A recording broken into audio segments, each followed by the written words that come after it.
Hello again and welcome to World Talks, where every word matters, here on TVP World. With me, Anna Kalczyńska. Good morning.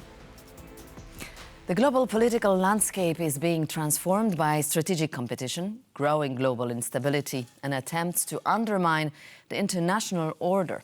Consequently, the EU needs a clear strategic plan and a solid framework for action, especially with the change in the White House approaching.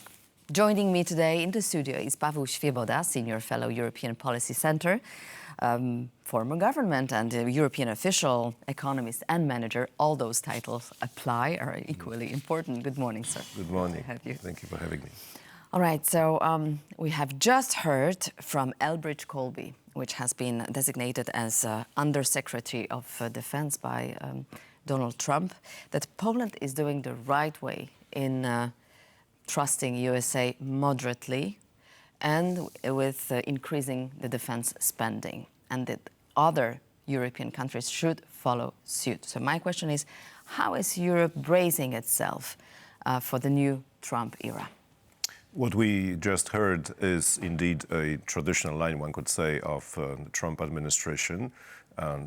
Donald Trump, in his first term, already appealed to European countries to increase spending, and he's doing so even more convincingly now. But Europe also needs to make sure that it has the means to equip itself and its armies. This means investing in European defense. There are discussions at the moment, and the future Polish presidency that starts in a few days' time is very actively involved in this, namely to create a defense fund.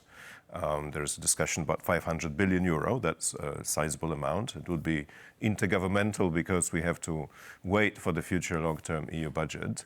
And this fund would invest in arms made in Europe, because Poland and other countries increased spending on defense after Russia's invasion on Ukraine. But 80% of that has been to purchase American arms, because there is not enough supplies of European arms. The European defense industry is not in such a great shape. So the idea now is, rely on the transatlantic alliance on the one hand, but invest more in European defense, and that means European armament companies. With, as we just seen, Slovakian Prime Minister Robert Fico traveling to Moscow, and earlier on Viktor Orban as well. So we see some divisions clearly within the European Union. So how can this defense policy be shaped within the European Union?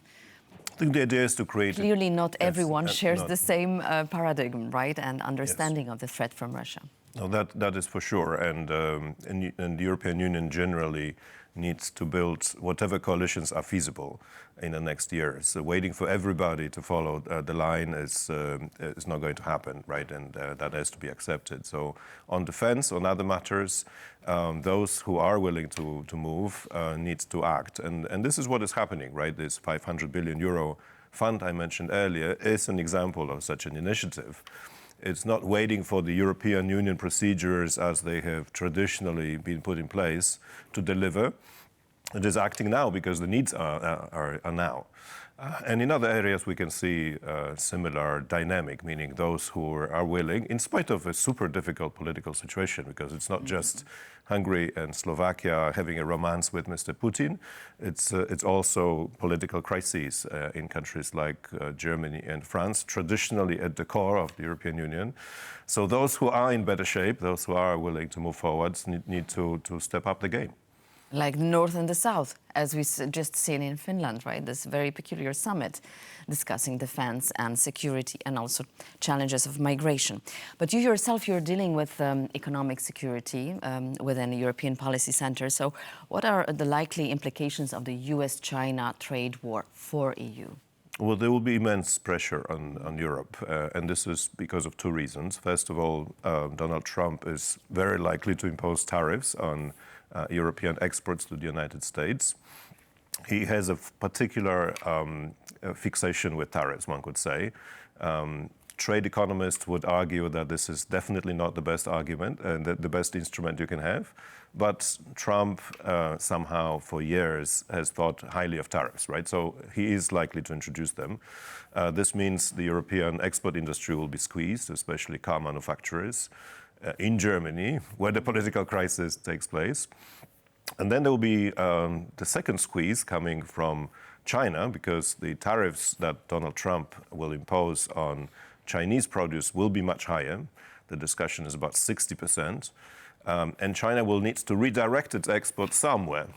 Well, traditionally, Europe has been a major export market for China. So what is likely to happen is that there will be an even more pressure coming from Chinese exports on Europe, including in areas such as clean technology. And the problem here is that Europe desperately needs to develop its own clean technology because it has put very high political ambitions.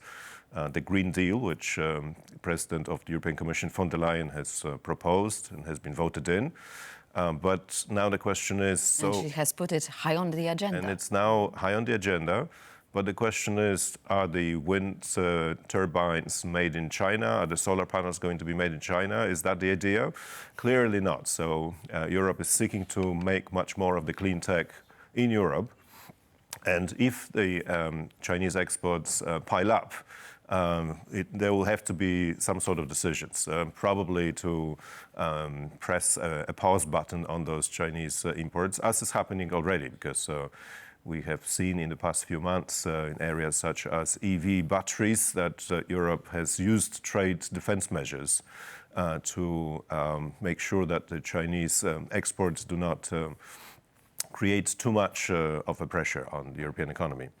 And how about the innovation? It has been labeled as something very important for Europe for many, many years, yet Europe is really lagging behind the US, China, Asia. So is there anything that can be done to prep up here for all those achievements of the world, whereas clearly behind? Something must be done because European companies are not among the most innovative. They are also not among the largest any longer in today's world, because the largest companies are the technology companies, which are largely American. So there is this ambition in Europe now to try to catch up. It's not easy because you cannot pre-program innovation. By definition, innovation is what happens when the ecosystem is right, when the conditions are conducive. That's when people innovate and scale up.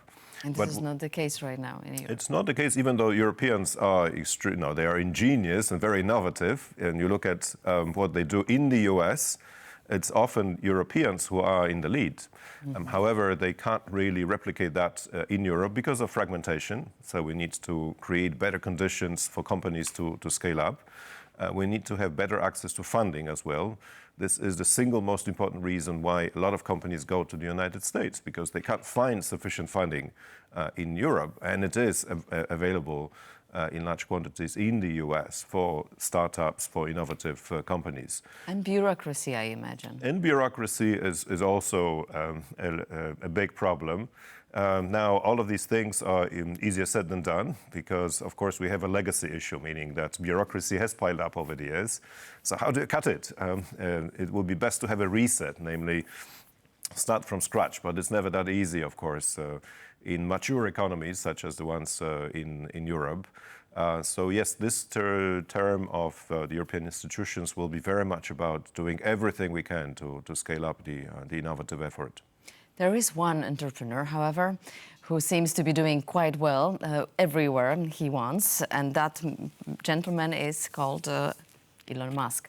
So I would like to ask you, how do you assess his implications and his impact on what's going on in Europe? We have just heard Elon Musk praising AfD in Germany, so that will clearly also have an effect on upcoming elections. Yeah, exactly. He is putting a lot of European politicians on alert, because he seems to be interfering quite directly with how politics is done in Europe, how the public discussion takes place in Europe as well. Gladly, we have now measures in place. There has been regulation put in place to govern the digital market. So the European Commission will now have to implement it, meaning will have to take measures against Mr. Musk if he indeed follows up on his declarations. But we also need to study the success of Elon Musk in Europe because there are several steps which he took that we should be able to learn from.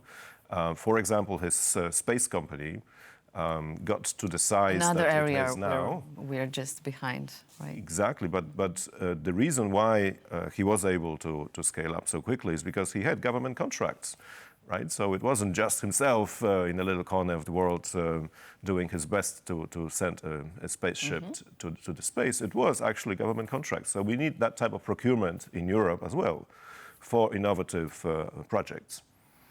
So it's both a lot of concern about Elon Musk given his agenda, and we don't really know yet what exactly he's embarking upon, but he is interfering with our politics, with our social norms. But it's also, as we do that, as we try to monitor what he does, we also need to learn and examine how he has gotten to the position that he has today. And some of the steps are ones we need to emulate. Thank you very much, Paweł Świeboda. Thank you for sharing your comments and your understanding of state of the world with us. Thank you very much. And that concludes this edition of World Talks. Thank you very much for watching, and please stay tuned to TVP World as more news is coming.